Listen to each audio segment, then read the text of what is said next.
بسم اللہ الرحمن الرحیم۔ مطالبہ الفرقان، سورہ الحجرات، مدنی، نمبر 49، آیت نمبر 1۔ قرآن مجید کی تفسیر خود قرآن مجید سے، از علامہ غلام احمد پرویز صاحب، اخذ و تلخیص محمد اکبر دکشت بھاردواج، نظر ثانی ڈاکٹر انعام الحق۔ بسم اللہ الرحمن الرحیم۔ اے اللہ، میری تمام تر کوششوں کا مقصد ربوبیت عامہ کے لیے تیری صفات کو بانداز رحمانیت و رحیمیت معاشرے کے اندر ظہور میں لانا ہے۔ آیت نمبر 1۔ يا أيها الذين آمنوا لا تقدموا بين يدي الله ورسوله واتقوا الله إن الله سميع عليم۔ اے جماعت مومنین، جب تک کسی معاملہ کے متعلق مرکز نظام خداوندی کی طرف فیصلہ نہ ہو جائے، اس وقت تک اس میں از خود کوئی قدم نہ اٹھاؤ۔ ہمیشہ انتظار کرو کہ وہاں سے کیا فیصلہ صادر ہوتا ہے۔ ہر حال میں قانون خداوندی کی نگہداشت کرو۔ یاد رکھو، اللہ سب کچھ سننے والا، جاننے والا ہے، اس لیے اس کے قانون کے مطابق فیصلہ ہی بہترین ہو سکتا ہے۔ اللہ اور رسول الگ الگ اطاعتیں نہیں، بلکہ یہ نظام خداوندی کی ایک ہی اطاعت ہے۔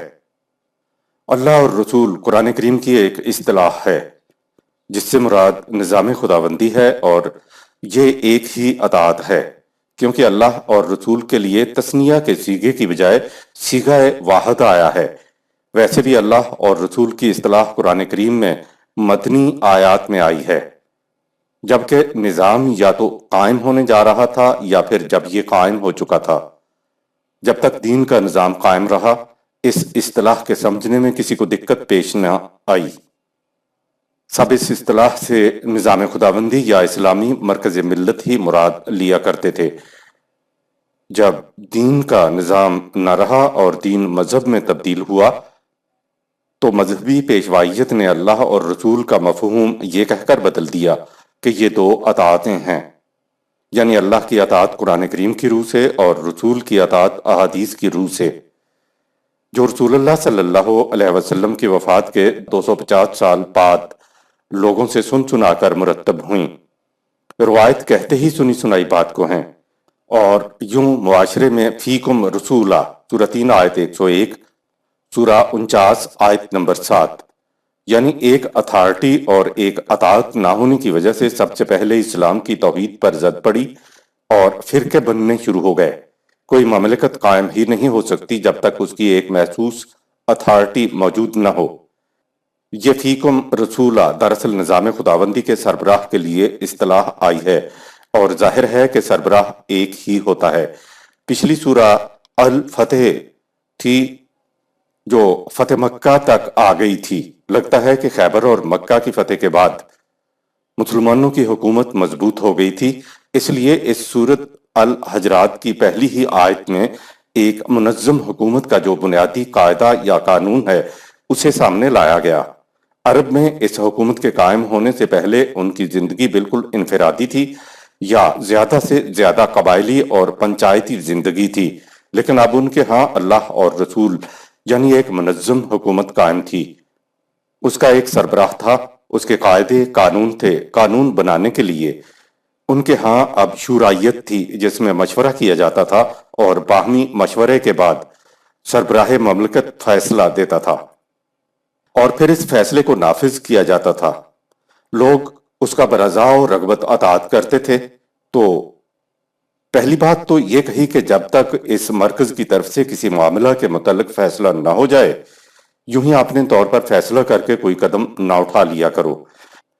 اس بات کا انتظار کیا کرو کہ اس معاملہ کا مرکز کی طرف سے کیا فیصلہ آتا ہے، کیونکہ اب یہ معاملات ایک نظم و نسق یعنی مشاورت کے تابع طے ہوں گے۔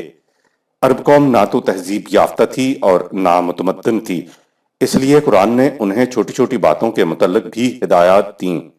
اس صورت میں پہلی تاکید یہ کی کہ تم کسی معاملے میں پہل نہ کرو، نظام کے فیصلے کا انتظار کرو۔ آیت نمبر 2۔ يا أيها الذين آمنوا لا ترفعوا أصواتكم فوق صوت النبي ولا تجهروا له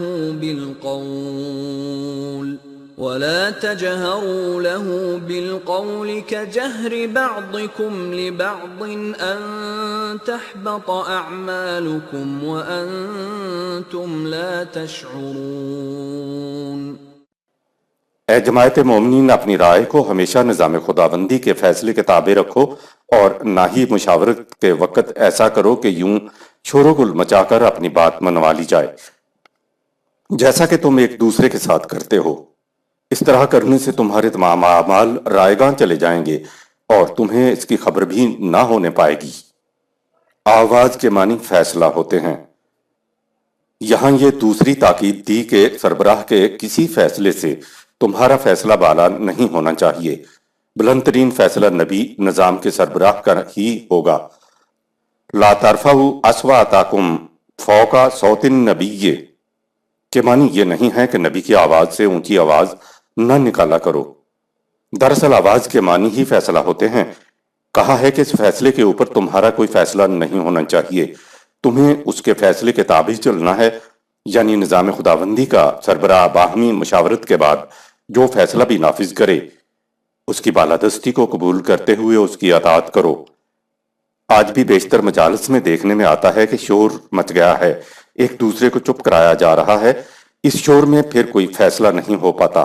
کہا جا رہا ہے کہ جس طرح سے تم آپس میں باتیں کرتے ہوئے شور مچایا کرتے تھے، اٹھ کر چلے جایا کرتے تھے، اب مجلس مشاورت میں وہ انداز اختیار نہ کرنا۔ آیت نمبر 3۔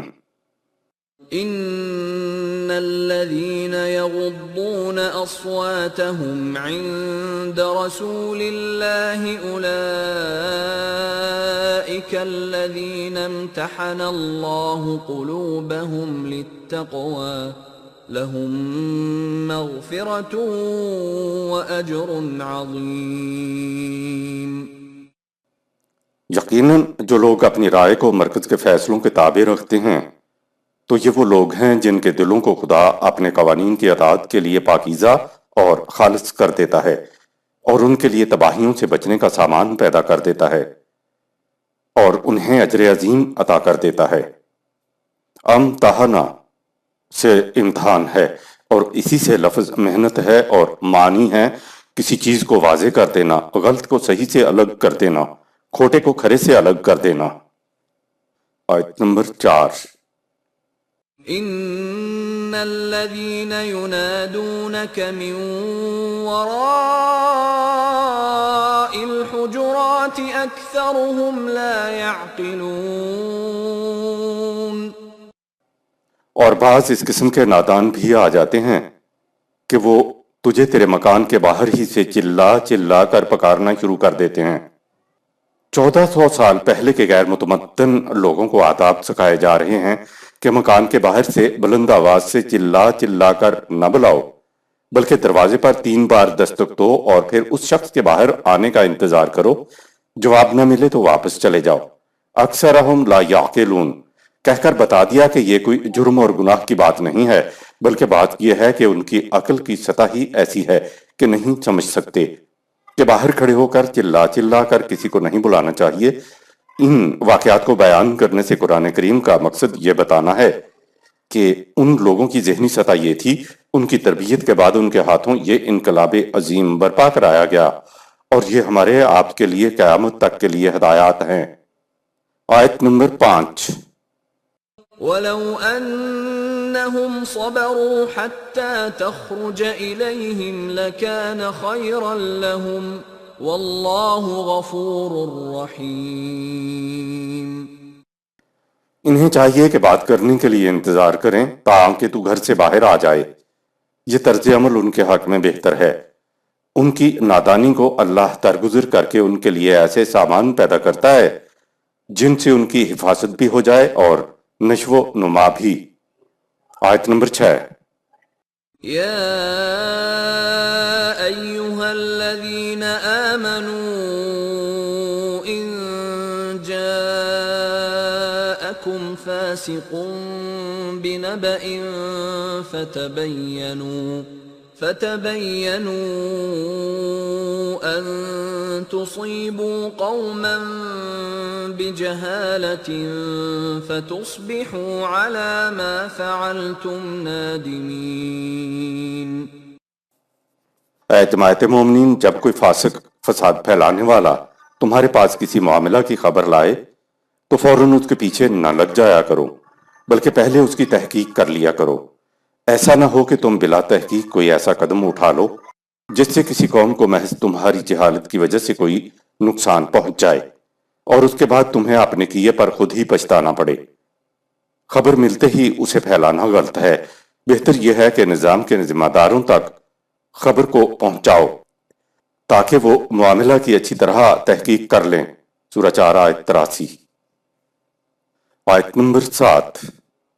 وَاعْلَمُوا أَنَّ فِيكُمْ رَسُولَ اللَّهِ لَوْ يُطِيعُكُمْ فِي كَثِيرٍ مِّنَ الْأَمْرِ لَعَنِتُّمْ وَلَكِنَّ اللَّهَ حَبَّبَ إِلَيْكُمُ الْإِيمَانَ وَزَيَّنَهُ فِي قُلُوبِكُمْ وَكَرَّهَ إِلَيْكُمُ الْكُفْرَ وَالْفُسُوقَ وَالْعِصْيَانَ أُولَئِكَ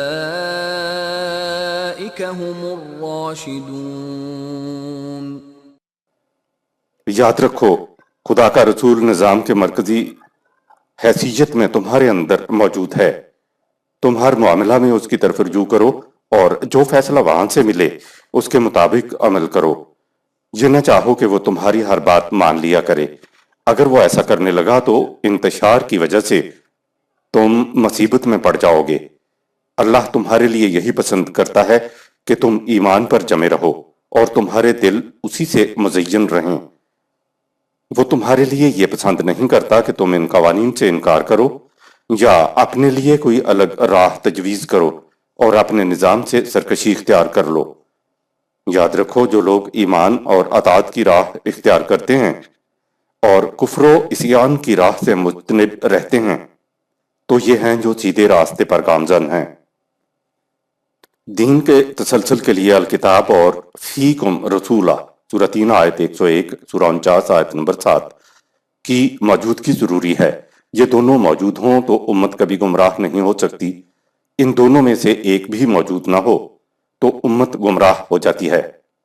اب کتاب تو اپنی اصلی شکل میں ہمارے پاس موجود ہے، لیکن نہیں ہے تو فیکم رسولہ نہیں ہے، یعنی نظام اور اس کا سربراہ نہیں ہے۔ ملاحظہ فرمائیں سورہ 3 آیت 101 کے تحت۔ آیت نمبر 8۔ فضلا من اللہ ونعمہ واللہ علیم حکیم۔ قانون خداوندی کے مطابق زندگی بسر کرنے کا نتیجہ ہر قسم کی خوشحالیاں اور آسائشیں ہیں۔ یاد رکھو، خدا کا ہر فرمان علم اور حکمت پر مبنی ہوتا ہے۔ آیت نمبر 9۔ وَإِن طَائِفَتَانِ مِنَ الْمُؤْمِنِينَ اقْتَتَلُوا فَأَصْلِحُوا بَيْنَهُمَا فَإِن بَغَتْ إِحْدَاهُمَا عَلَى الْأُخْرَى فَقَاتِلُوا الَّتِي تَبْغِي حَتَّى تَفِيءَ إِلَى أَمْرِ اللَّهِ فَإِن فَاءَتْ فَأَصْلِحُوا بَيْنَهُمَا بِالْعَدْلِ وَأَقْسِطُوا إِنَّ اللَّهَ يُحِبُّ الْمُقْسِطِينَ۔ اور کبھی ایسا ہو کہ مومنین کے دو فریق آپس میں لڑ پڑیں تو ان میں فوراً صلح کرا دو۔ اگر اس کے بعد ایک فریق دوسرے پر زیادتی کرے تو تماشا دیکھنے کی بجائے تم سب مل کر اس زیادتی کرنے والے فریق کے خلاف اٹھ کھڑے ہو تاکہ وہ اس فیصلہ کی طرف پلٹ آئے جو قانون خداوندی کی روح سے کیا گیا تھا۔ سو اگر زیادتی کرنے والے لوگ اس فیصلہ کی طرف پلٹ آئیں تو ان میں عدل و انصاف کے مطابق صلح کرا دو اور ہمیشہ انصاف کو ملحوظ رکھو۔ یہ چیز قانون خداوندی کی روح سے بڑی مستحسن ہے۔ فَأَصْلِحُوا بَيْنَهُمَا، سورہ 49 آیت نمبر 9۔ تم ان میں صلح کرا دو۔ یہ صلح کرانے والے کون ہیں جن سے کہا جا رہا ہے کہ تم صلح کرا دو؟ ظاہر ہے کہ یہ کوئی تیسری پارٹی ہے جس سے کہا جا رہا ہے کہ تم ان میں صلح کرا دو۔ یہ تیسری پارٹی ملت اسلامیہ کا نظام ہے۔ یہ تم نظام خداوندی درمیان میں نہ رہے تو انتشار ہی انتشار ہو جاتا ہے۔ امت میں تم کا ہونا نہایت ضروری ہے۔ تم میں قوت و اختیار ہونا بھی نہایت ضروری ہے۔ مسلمان مملکتیں لڑ پڑتی ہیں، تم نہ ہونے کی وجہ سے سال ہا سال خون ریزی کرتی رہتی ہیں۔ چھوٹی چھوٹی باتوں سے ہی کریکٹر بنتا ہے۔ فتح مکہ کے بعد قرآن کریم میں 2 قسم کی ہدایات یا قوانین یا اصول نمایاں طور پر سامنے آئیں گے۔ کچھ تو وہ ہوں گے جن کا تعلق مملکت کے قیام اور استحکام سے ہے، اور انہی کے اندر ساتھ چھوٹے چھوٹے معاشرتی احکام یا ہدایات آتی ہیں۔ آپ غور کریں گے تو نظر آئے گا کہ یہ چھوٹی چھوٹی معاشرتی خرابیاں بڑی اہم ہیں۔ انہی سے بڑے بڑے ہنگامے برپا ہوتے ہیں، فسادات ہوتے ہیں۔ اس لیے تو قرآن حمید پہلے افراد کے کیریکٹر کو، ان کی سیرت اور کردار کو اپنے قالب میں ڈھالتا ہے، ان کی تطہیر کرتا ہے، ان کا تزکیہ کرتا ہے، اور پھر یہ تیار افراد اس نظام کو قائم کرتے اور چلاتے ہیں۔ اگر نظام کو چلانے والے افراد کی اپنی سیرت اس نظام کے سانچے میں نہیں ڈھلی ہوگی تو وہ اس نظام کو چلا ہی نہیں سکتے۔ یہ جسے آپ کیریکٹر کہتے ہیں وہ چھوٹی چھوٹی چیزوں کے مجموعے کا نام ہوتا ہے۔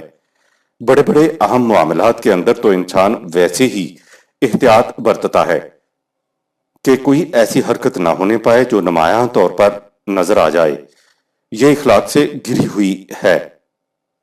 جب معاملات میں آپ کا لوگوں سے واسطہ پڑتا ہے تو یہ دیکھا جاتا ہے کہ آپ چھوٹی چھوٹی باتوں میں کس قسم کا رد عمل کرتے ہیں۔ یہ ہے اصل معیار کسی کے کیریکٹر کو پرکھنے کا۔ یہ ہے وجہ کہ قرآن کریم نے چھوٹی چھوٹی معاشرتی زندگی سے متعلق ہدایات بھی دیں۔ اگر معاشرے میں ان چھوٹی چھوٹی باتوں پر عمل شروع کیا جائے تو کم از کم 50% معاشرے میں فسادات کی باتیں تو اسی سے حل ہو جائیں گی۔ آیت نمبر 10۔ انما المؤمنون اخوة فاصلحوا بين اخويكم واتقوا الله لعلكم ترحمون۔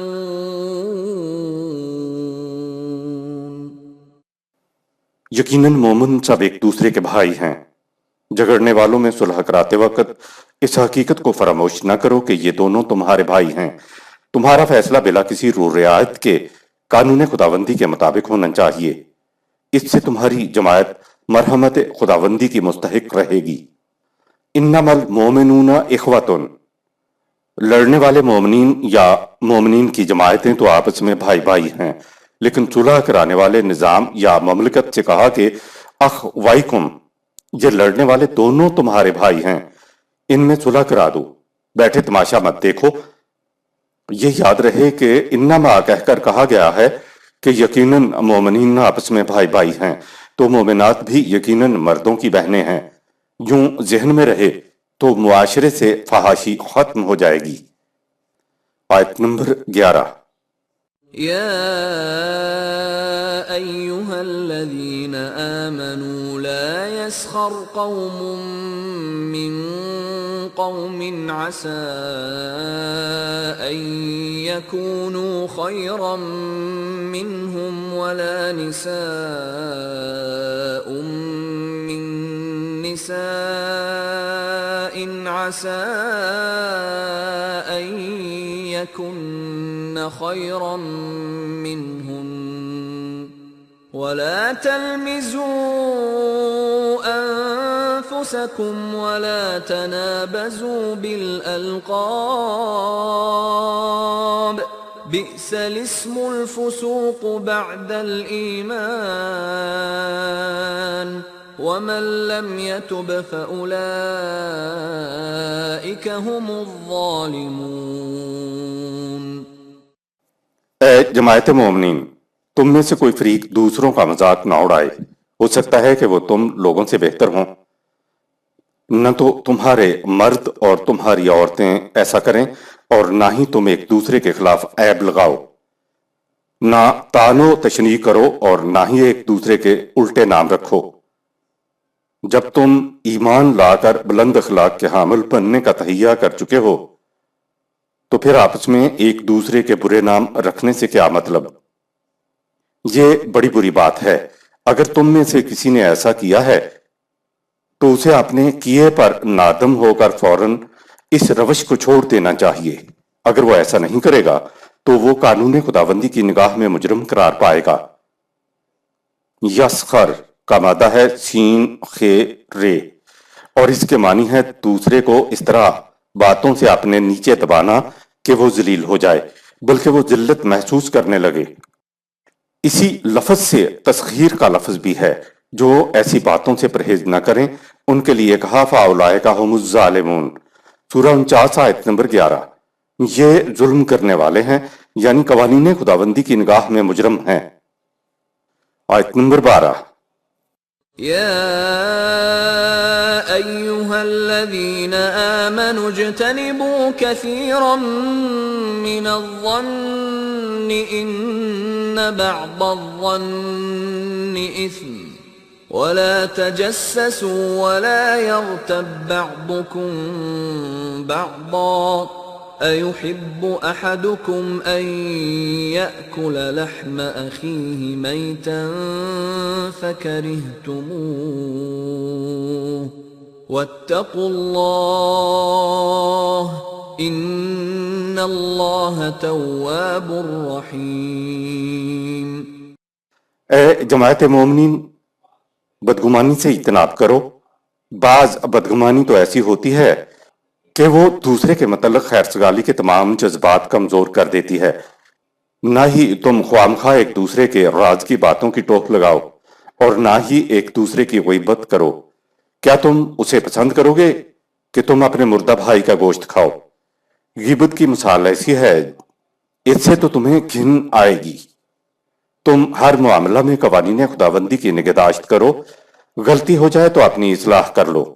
اس طرح یقیناً قانون خداوندی تمہاری لغزش سے درگزر کرے گا اور تمہاری نشو و نما میں کمی نہیں آنے دے گا۔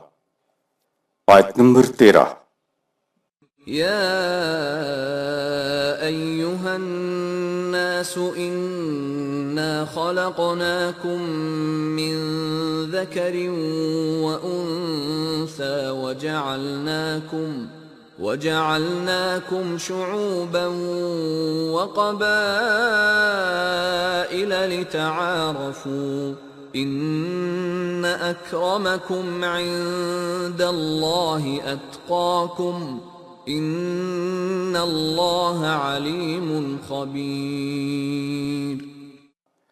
اے لوگو، ہم نے مرد اور عورت کے اختلاط سے تمہیں پیدا کیا اور ہم نے تمہارے قوم و قبیلے بنائے تاکہ تمہیں ایک دوسرے کو پہچاننے میں آسانی ہو۔ میزان خداوندی کی روح سے عزت اور تکریم کا معیار یہ ہے کہ تم میں سے کون قوانین خداوندی کی زیادہ نگہداشت کرتا ہے۔ یقیناً اللہ علم اور خبر رکھتا ہے کہ کون عزت اور تکریم میں آگے ہے۔ قوم و قبائل خدا کے بنائے ہوئے نہیں ہیں۔ یہاں اس آیت میں الناس یعنی پوری انسانیت کو مخاطب کیا گیا ہے۔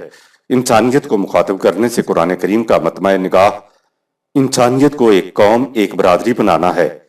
ویسے بھی یہ ابتدا میں ایک برادری تھی، سورہ 2 آیت 213۔ قومیں پہچان کے لیے ہیں، ورنہ میزان خداوندی میں اِنَّ اَکْرَمَکُمْ عِندَ اللَّہِ أَتْقَاکُمْ، سورہ 49 آیت نمبر 13۔ خدا کے نزدیک اونچے اور نیچے ہونے کا معیار اس پر ہے کہ تم قوانین خداوندی کی کس حد تک نگہداشت کرتے ہو۔ الفاظ ہے جعلناکم شعوبا و قبائلا، ہم نے بنائے تمہارے قوم و قبیلے۔ لفظ جعلناکم سے ایسا معلوم ہوتا ہے کہ قوم و قبیلے خدا نے بنائے ہیں۔ جعلناکم کے یہ معنی نہیں ہیں۔ دراصل ایسے امور جن کی نسبت خدا اپنی طرف کرتا ہے وہ در حقیقت انسانوں کے ہاتھوں سے سر انجام پاتے ہیں۔ مثلا ہم نے تمہارے لیے خیمے بنائے، سورہ 16 آیت نمبر 80۔ ہم نے تمہارے لیے زرہ بنائی، سورہ 16 آیت نمبر 81۔ خدا نہ تو کسی کو خیمے بنا کر دیتا ہے اور نہ جنگ میں کام آنے والی زرہ۔ انسان جو کچھ خدا کی دی ہوئی صلاحیت سے بناتا ہے اس کو خدا اپنی طرف نسبت کر لیتا ہے۔ اسی طرح ہے کہ جعل لکم من الفلک، سورہ 43 آیت نمبر 12، تمہارے لیے کشتیاں بنائیں۔ خدا کسی کو کشتیاں بنا کر نہیں دیتا، ایک اور مقام پہ ہے فَجَعَلَهُ نَسَبًا وَسِحْرًا، سورہ 25 آیت نمبر 54۔ ہم نے انسان کے رشتے بنائے، خدا کسی کا رشتہ طے نہیں کرتا، انسان خود رشتے بناتے ہیں، البتہ اولاد کی شکل میں نئے رشتے بن جاتے ہیں۔ دراصل جو چیزیں جس طرح سے انسانوں میں مروج ہوتی ہیں ان کو قرآن حمید اسی طرح سے بیان کر دیتا ہے۔ قبائل و شعوب خدا کے بنائے ہوئے نہیں ہیں۔ آیت نمبر 14۔ قالت الأعراب آمنا قل لم تؤمنوا ولكن قولوا أسلمنا ولما يدخل الإيمان في قلوبكم وَإِن تُطِيعُوا اللَّهَ وَرَسُولَهُ لَا يَلِتْكُم مِّنْ أَعْمَالِكُمْ شَيْئًا إِنَّ اللَّهَ غَفُورٌ رَّحِيمٌ۔ صحرا نشین بدو کہتے ہیں کہ ہم ایمان لے آئے ہیں، تو ہمارا شمار بھی مومنین کے زمرہ میں ہوگا۔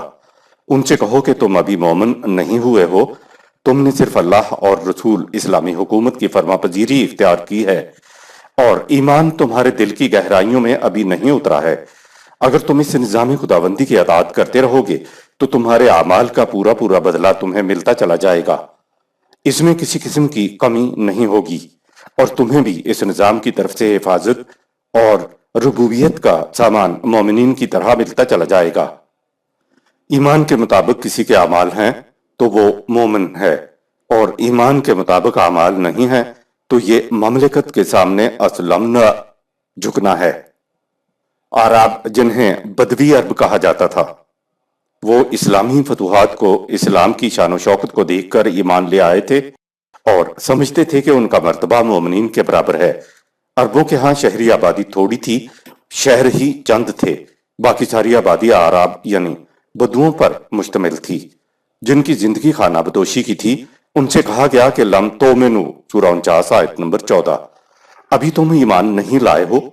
کہا وَلَكِنْ نَقُولُ أَسْلَمْنَا، سورہ 49 آیت نمبر 14، تمہیں تو کہنا چاہیے کہ ہم نے اس مملکت کے سامنے سر تسلیم خم کر دیا ہے، اس کے آگے ہم سرنڈر کر گئے ہیں، ہم اس کے سامنے جھک گئے ہیں اور ہم نے اس کی اطاعت اختیار کر لی ہے۔ یہاں اسلمنا سورہ 49 آیت 14 کہا ہے، اب اگر اسلمنا سے ہی ہم مسلمان کا لفظ لے لیں تو یوں کہا جائے گا کہ یہ نہ کہو کہ ہم مومن ہو گئے ہیں بلکہ یہ کہو کہ ہم مسلمان ہو گئے ہیں۔ اب سوال ہے کہ اسلمنا ایمان کیوں نہیں ہے؟ اسلمنا کو ایمان کیوں نہیں تسلیم کیا گیا؟ کیوں کہا جا رہا ہے کہ ابھی تم ایمان نہیں لائے ہو؟ اس کی وضاحت قرآن نے آگے کر دی کہ وَلَمَّا يَدْخُلِ الْإِيمَانُ فِي قُلُوبِكُمْ، سورہ 49 آیت نمبر 14، ایمان تمہارے دل کی گہرائیوں میں ابھی نہیں اترا ہے۔ یہاں سے معلوم ہوا کہ اگر پورے غور و فکر کے بعد بھی ایمان کا اقرار کر لیا جائے تو بھی اگلی شرط ایمان کا دل کی گہرائیوں میں اترنا پورا نہیں ہوتا۔ ایمان دل کی گہرائیوں میں نہ اترا ہوا ہو تو اسے قرآن کریم ایمان تسلیم ہی نہیں کرتا۔ اب دیکھنا یہ ہے کہ ایمان کا دل میں اترنا کیا معنی رکھتا ہے، یہ کیسے اترتا ہے، کیسے معلوم ہو کہ یہ دل میں اترا ہے یا نہیں، دوسروں کو کیسے معلوم ہو، خود اس ایمان کے مدعی کو کیسے علم ہو کہ اس کا ایمان اس کے دل میں اترا ہے یا نہیں۔ آگے دو الفاظ میں بات کو واضح کر دیا۔ قرآن کریم تو اپنے ہر دعوے کی خود وضاحت کر دیتا ہے، کہا کہ وَإِن تُطِیعُوا اللَّهَ وَرَسُولَهُ لَا یَلْتِکُم مِّنْ أَعْمَالِکُم شَیْئًا إِنَّ اللَّهَ غَفُورٌ رَّحِیمٌ، سورہ 49 آیت نمبر 14۔ اگر یہ زبانی اقرار کے بعد نظام خداوندی کی اطاعت کریں گے تو ان کے اعمال میں کوئی کمی نہیں کی جائے گی۔ نظام خداوندی کی اطاعت شروع ہو گئی ہے تو یہ اس بات کا ثبوت ہوگا کہ ایمان دل میں اتر چکا ہے، یعنی جب وہ ایمان جس کا زبانی اقرار کیا گیا ہے وہ انسان کے اعمال سے ظہور میں آئے تو تب کہا جائے گا کہ ہاں، ایمان اس کے دل کی گہرائیوں میں اترا ہوا ہے۔ اگر زبانی اقرار کے مطابق اعمال سرزد نہیں ہو رہے ہیں تو پھر سمجھ لو کہ اس کے دل میں ایمان نہیں اترا ہے۔ تو بات یوں ہوئی کہ ایمان کسی بات کے اس اقرار کا نام ہے جس کا ثبوت انسان کے اعمال اور کردار اور سیرت دیں۔ اگر اس کی تصدیق اس کے اعمال سے نہیں ہوتی تو اسلمنا سورہ 49 آیت نمبر 14 والی بات تک ہی ہے، یعنی وہ قانونی طور پر مسلمان قوم کا ایک فرد بن جائے گا، وہ مومن نہیں ہوگا، اسے صاحب ایمان تسلیم نہیں کیا جا سکے گا۔ آیت نمبر 15۔ انما المؤمنون الذين آمنوا بالله ورسوله ثم لم يرتابوا وجاهدوا بأموالهم وأنفسهم في سبيل الله أولئك هم الصادقون۔ مومن تو وہ ہیں جو اللہ اور اس کے رسول نظام خداوندی پر اس طرح کا ایمان لائیں کہ اس کے بعد ان کے دل میں ذرا بھی اضطراب و شک باقی نہ رہے، اور پھر اس نظام کے قیام و بقا کے لیے مسلسل جد و جہد کریں، نظام کے قیام و بقا کے لیے اپنا مال بھی خرچ کریں اور ضرورت پڑے تو جان تک بھی دے دیں۔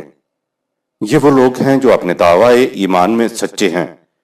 قومی مسلمان اور مومن میں بنیادی فرق۔ حقیقی مومن کے بارے میں کہا کہ آمنوا باللہ و رسولہ سورہ 49 آیت نمبر 15، وہ لوگ جو زبانی ایمان لانے کے بعد اللہ اور اس کے رسول یعنی نظام خداوندی کی صداقت کی تصدیق کریں کہ ہاں، حقیقی زندگی بخش راستہ وہی ہے جس کی طرف نظام خداوندی رہنمائی کر رہا ہے۔ آگے کہا ثم لم یرتابوا سورہ 49 آیت نمبر 15۔ نظام کی صداقت کو تسلیم کرنے کے بعد اس کے بارے میں ان کے دل میں کسی قسم کا شک اور شبہ باقی نہ رہے۔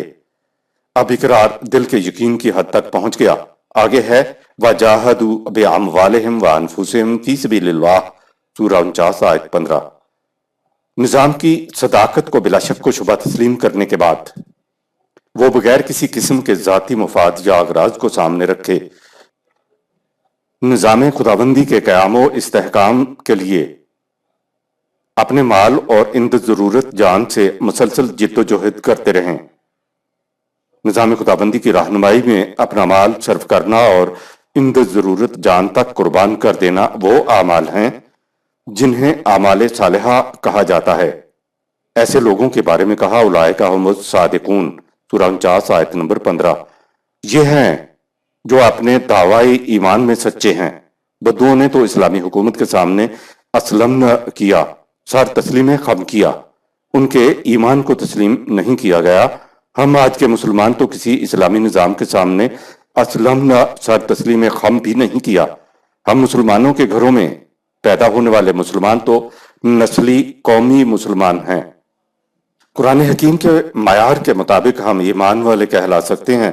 آج کوئی اسلامی مملکت نہیں ہے جس کے سامنے ہم کم از کم بدوؤں کی طرح جھک سکیں، مملکت کی حاکمیت اعلیٰ تسلیم کر سکیں۔ ایک غیر مسلمان ہونے کے لیے کچھ کلمے دہراتا۔ ہم میں سے کتنے پیدائشی مسلمان ہیں جو اتنا بھی کرتے ہیں جو ایک عیسائی مسلمان بننے کے لیے کسی مسجد میں جا کر کرتا ہے۔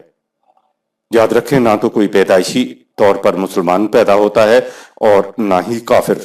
آمنو اور کفرو فعل کے صیغے ہیں، اس لیے آمنو اور کفرو کے لیے کچھ کرنا پڑتا ہے۔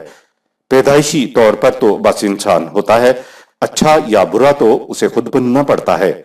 قرآن تو ہم ایمان کے مدعیوں سے بھی مطالبہ کرتا ہے کہ ایمان لاؤ اللہ اور رسول پر سورہ 4 آیت نمبر 136۔ کیا کریں، اللہ اور رسول آج دنیا میں کہیں موجود نہیں ہے۔ زبانی اقرار سے کچھ فائدہ نہیں، لہٰذا اقرار کے بعد انسان کے دل کا بھی اقرار کے ساتھ ہم آہنگ ہونا ضروری ہے۔ کسی بات کو جاننا اور پھر اس کا جاننے کا دل کی گہرائیوں میں اترنا الگ الگ کیفیات ہیں۔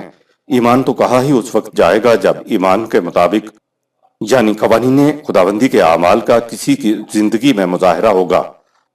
محض چند الفاظ دہرا دینے کو ایمان نہیں کہا جا سکتا۔ آیت نمبر 16۔ قل اتعلمون اللہ بدینکم واللہ یعلم ما فی السماوات وما فی الارض واللہ بکل شیء علیم۔ ان اسلمنا سورہ 49 آیت نمبر 14 والوں سے کہو، کیا تم ان باتوں سے خدا پر یہ ظاہر کرنا چاہتے ہو کہ تم بڑے اطاعت گزار اور پکے دیندار ہو؟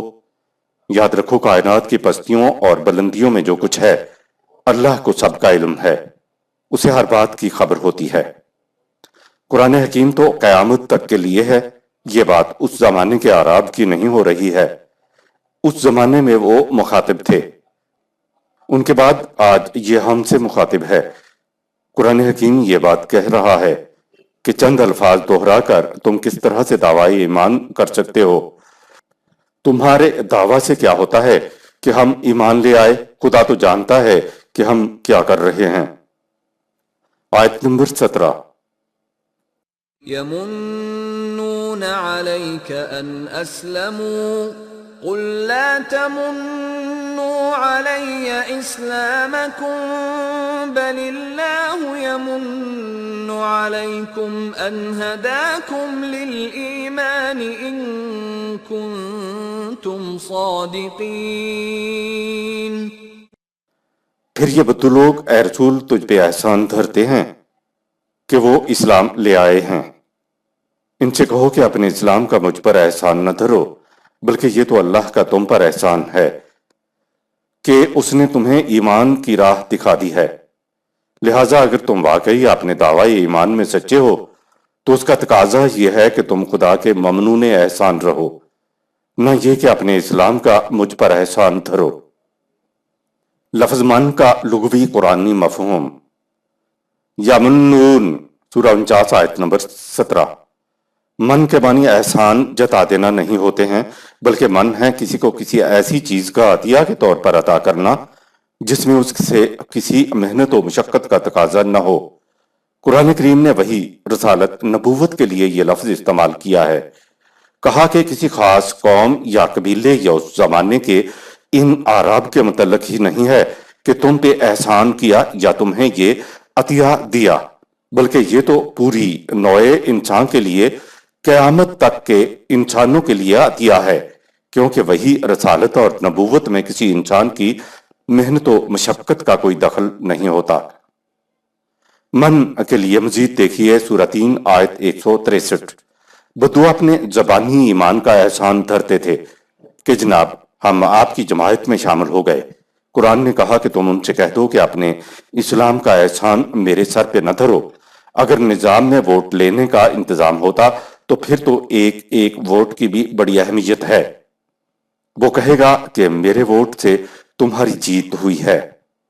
اسلام کی پارٹی تو وہ پارٹی ہے جس میں اپنا فائدہ نہیں دیکھا جاتا، سب کا مفاد دیکھا جاتا ہے، اور سب کے مفاد میں ہی خود اپنا بھی فائدہ ہوتا ہے۔